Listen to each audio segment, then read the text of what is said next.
I was lying quietly on the long couch in our living room, my thoughts drifting with the rhythm of the rain tapping softly against the windows. The evening light had dimmed into a dusky gold, spilling across the floor in gentle streaks. It had been a long day, one of those that leaves your body heavy but your mind restless, and I had decided to simply stretch out and let the moment wash over me. Wrapped in a light throw, I felt cocooned and safe, my breathing slowing into a steady rhythm. That was when the sound of the door opening echoed softly through the room. I didn't move at first, assuming it was my husband returning earlier than I had expected. The quiet creak of the hinges gave him away, and soon I heard the familiar shuffle of his shoes against the wooden floor. There was always something grounding about his presence, as though the air itself seemed to settle when he stepped into a room. He paused, and I felt his gaze fall upon me. I remained still, half curious and half playful, wondering how he would react to finding me lying there, caught between relaxation and quiet anticipation. When he finally spoke, his voice carried a mixture of surprise and tenderness that made my heart stir. "You look peaceful," he said softly, almost as though he didn't want to disturb the air around me. I turned my head, just enough to meet his eyes. His expression was unreadable at first, half concern, half awe, as if he wasn't sure whether he should approach or simply stand and admire from afar. His reaction, that delicate hesitation, surprised me more than I expected. I had thought he would stride in, greet me warmly, maybe even tease me for dozing off so early. Instead, there was a reverence in his stance, as though he had stumbled upon a fragile secret he was afraid of breaking. The corners of my lips curved into a small smile. "You're home early," I murmured. He nodded, moving slowly toward me, each step deliberate. I couldn't stay away.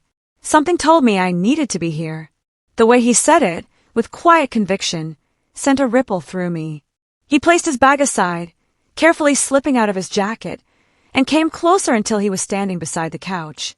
For a moment, he didn't sit or lean down. He simply looked at me, his eyes soft but searching, as though memorizing every detail of how I looked in that instant. "What's going on in that mind of yours?" he asked gently.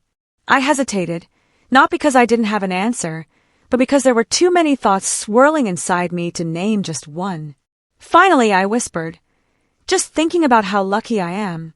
His brows lifted slightly, surprise flickering across his features. "Lucky! To have you," I admitted, my voice low. "To come home to this, to us. To know that no matter how heavy the world feels, I can rest here, and you'll always find me." The silence that followed was filled with something warm and unspoken.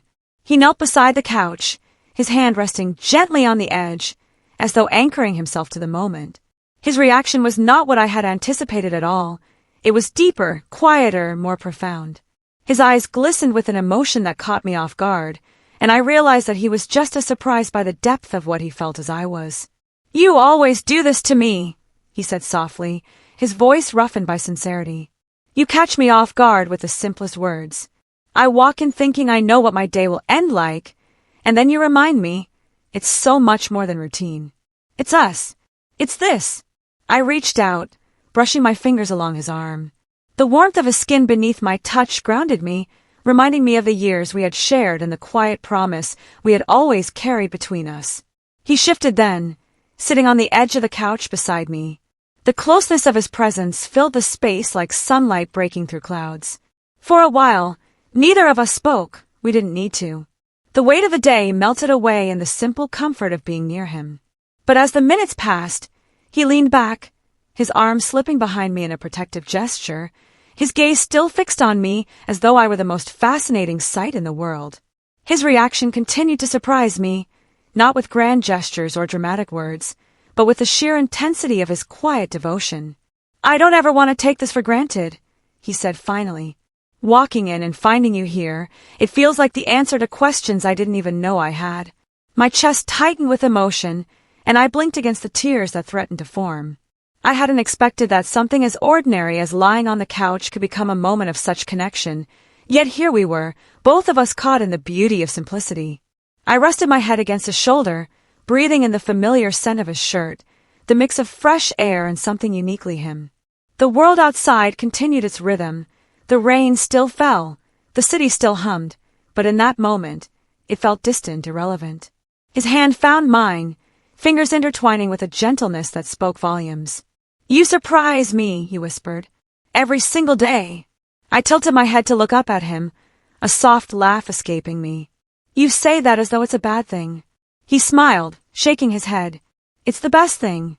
I thought I knew what love was before you, but you've rewritten everything I believed. Even in the smallest moments, like this, you show me how much more there is." The sincerity in his words settled deep within me. I tightened my grip on his hand, silently echoing the same truth back to him. We sat like that for what felt like hours, sharing stories, recalling memories, and weaving new ones with every passing second.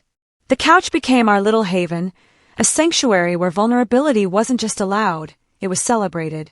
Time slipped away unnoticed. The rain eventually softened, leaving only the occasional drip from the eaves.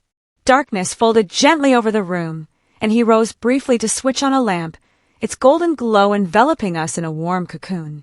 He returned to my side immediately, as though unwilling to let too much space come between us. "I think I'll always remember this evening," he said thoughtfully. "Because you found me lying here like I had nothing better to do?" I teased lightly.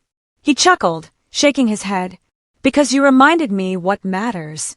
You reminded me that home isn't walls or furniture, it's moments like these. It's you." I swallowed the lump in my throat, moved beyond words. Instead, I leaned into him once more, letting my silence speak for me. His arm wrapped securely around me, his warmth seeping into me until I felt completely whole. The rest of the night unfolded in gentle waves of conversation and comfortable silence. We spoke of dreams, of plans yet to be made, of memories we wanted to create together. And when words fell away, we simply listened to each other's breathing, to the quietness of the house, to the shared heartbeat of our lives intertwined. By the time sleep began to tug at my eyelids, I realized that his reaction had indeed surprised me, not because it was unexpected, but because it reminded me of the depth of his love. I had underestimated how even the simplest circumstances could become extraordinary when seen through the lens of true devotion. And as I drifted off against his shoulder, I carried with me the certainty that no matter what tomorrow held, we would continue to find these moments of quiet wonder together.